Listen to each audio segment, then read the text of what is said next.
Hello singers! Today we're talking about beginner questions, but to be honest, these questions might be coming from any type of singer. There's a lot of misinformation out there, and there's a lot that kind of changes person to person, so we'll talk about that as well. Can I grow my range? I've heard this from a lot of people who have sung a lot in the past, people who are brand new to singing. 100% yes, you can grow your range. No matter what age you are, no matter what part of the process you're in. What I find with absolute beginners is that there's parts of their range that are already there that they just don't know about. So the exciting thing is your range may be a lot larger than you give yourself credit for. We've just got to uncover it. The breath is really what's going to show you the true capabilities of your voice. When you master the breath, you master a ton of beautiful notes you did not know you had in you. What voice type am I? That is a question I hear a lot. There are obviously benefits to knowing your voice classification, knowing what songs to choose from, but I'll be honest here, a lot of vocal pedagogues think that we should not rush to give somebody a classification on their voice, especially in the beginning stages of singing.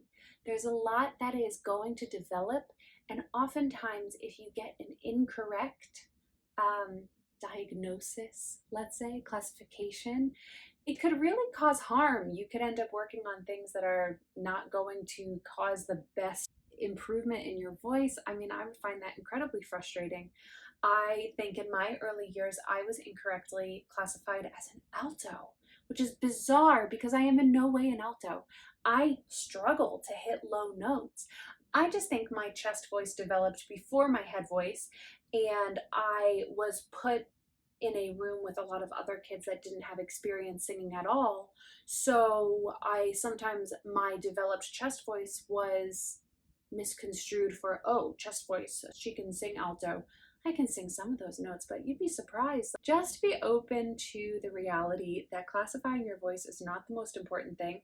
The truth is as well, what we want is a wide voice. We want a voice that is capable of many things, many notes, and a lot of the voice ranges are there as kind of lovely little guidelines, but we should be thinking more broadly for our capabilities. I don't want you to sit there and think, oh, I'm a mezzo, so I can only sing mezzo songs. It's not true. You know what feels good in your voice, you know what feels correct, and you know when you sing a song and it makes your voice shine. This is what we want. How often should I be singing? I am a person who believes that consistency is key with your voice. I think you really have to put a little bit of work in daily. I think you can take days off. I think you should have days where you sing 10 minutes and that's your work. 10 minutes, that's it. It's a muscle that we want to be strong and capable of doing work every day. I also think there should be days where you are challenging yourself more. There should never be pain or discomfort, but something like that, yeah, I think you should be definitely challenging yourself to do something that is harder, a harder warm-up, a song that challenges you to work on in a safe and effective way. Absolutely. I don't think you need to quantify things so much if you are listening to your body. Your body will tell you when you're tired. It'll tell you, your voice will certainly tell you when it's tired. For me, I have days I do 10 minutes, I have days I do 2 hours. There are days when I work when I have to sing a lot. As long as you continue to develop your technique, it's gonna be fine if you do a 10-minute day here, a 10-minute day here, and then an hour-long day the next time. Listen to your body, work on your technique. Oh, and you can do breathing exercises every day. That's not gonna hurt your voice. And the breath is where the voice comes from. The breath is the voice. So in that sense, you could definitely do it every day. But if you're sick, if you're injured, give it a rest. Don't drive yourself crazy. Should I be breathing with my mouth or my nose? This is one I hear a lot, and I never really thought about it until people really started asking me. It's a really good question. It's a little bit of a both, but you're gonna mostly be breathing with your mouth. It's a luxury in a song when you get enough time to inhale with your nose. I don't think there's anything wrong with that as long as you're taking a nice, deep, connected, supported breath. But oftentimes when you're singing, you don't have time. You have to really quickly, ooh, let's think of a song.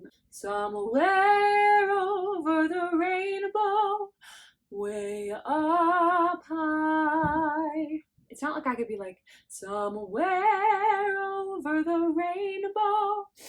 Way up high. I mean, I suppose I could, but it's not very pretty. It's harder to mask the sound. I don't even really have a stuffy nose. And I don't have a deviated septum even. I had that fixed. I just think with the mouth, you're going to have a lot more control. You're going to really be able to take those nice deep breaths. I suppose it's similar to when you're running.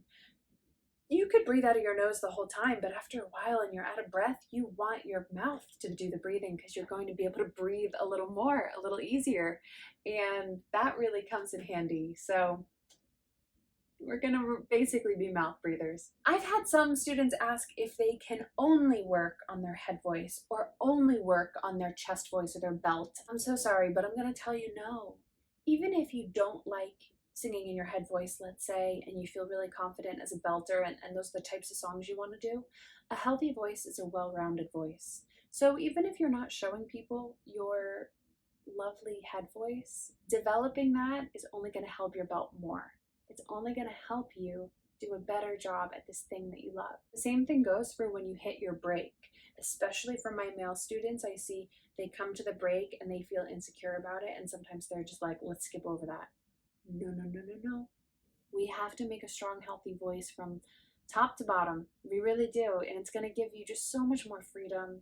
Don't you want to be able to sing everything? So, sorry. No, you can't. Finally, how do I build confidence in singing, especially in front of other people? I'm so sorry to tell you. You just have to do it. You just have to do it. You have to do it. Get it out of the way. If you're uncomfortable, seriously, just to say to yourself, whatever, I'm going to be uncomfortable right now, and do it. Ways to make it a little less uncomfortable. Karaoke with your friends, with your other friends that are not good at singing, and they don't care, so why should you? Do it with other people. Sing in a group. If you're in school and you have access to joining a choir or a chorus, do it. If you're an adult and you have access to that, do it. Singing with other people is a little easier, right? They're still hearing your voice. You're still getting that practice, but you're not all alone. And I think that's really helpful for a lot of people. But genuinely, the truth is, if you want to do this, you got to just do it. Singing is vulnerable. It is sometimes terrifying. It's also humbling, because the reality is, when you're a singer, your instrument is your body, and the human body is fallible. So you're going to mess up sometimes. You're going to mess up words. Your voice is going to crack. You're going to be flat or pitchy. I would recommend watching videos of your favorite singers' voices cracking. And this is not to be shady. I think these are incredible singers. I just think you should be realistic about the fact that even the greatest singers in the world are not perfect, and they never will be, because singing is, it's in your body. You can't force your body to be this perfect robot. It's just never going to be. So look up your favorite singer not singing well and be like, wow, Ariana Grande can be flat. Luciano Pavarotti can crack. It can happen. These people are like God tier singers to me. And for me to say, look up them failing, I hope everyone knows this is no disrespect to those people, but it's just, give yourself that freedom of knowing that it's fine. And if someone judges you for it, they're stupid.